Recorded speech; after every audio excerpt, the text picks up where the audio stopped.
MLC ఎన్నికల్లో 4 సీట్లు గెలిచిన చంద్రబాబు ఎగిరెగిరి పడుతున్నారని మంత్రి కారుమూరి విమర్శించారు.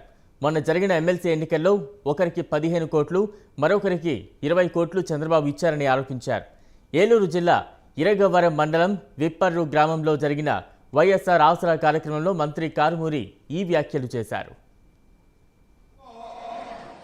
14 జగన్మోహన్ రెడ్డి గారు గెలిచారు, 4 చంద్రబాబు నాయుడు గెలిచారు. 14 మంది పెద్దంక, 4 పెద్దంక. 14 గెలిచిన వాళ్ళు మేము బాగానే ఉన్నాం. 4 గెలిచిన వాళ్ళు గుట్లాగేసేస్తున్నారు, గంతులేసేస్తున్నారు. ఏమన్నా అర్థం ఉందా, పర్థం ఉందా? అది కూడా ఏం చేశాడో తెలుసా? ఒక ఆమెకు 15 కోట్లు ఇచ్చాడు. డైరెక్ట్గా చెప్తున్నాను, ఒక ఆమెకు 15 కోట్లు, ఒక అతనికి 22 కోట్లు, ఒక ఆయన బేరవాడి 50 లక్షల అడ్వాన్స్ ఇచ్చాడు. చిచ్చి నేను జగన్తో ఉంటానని వెనకపడేశాడు. మళ్ళీ 10 మందిని అడిగారు, ఎవరో రామన్నారు వస్తాడని చెప్పి ఈ సందర్భంగా తెలియజేస్తున్నాను.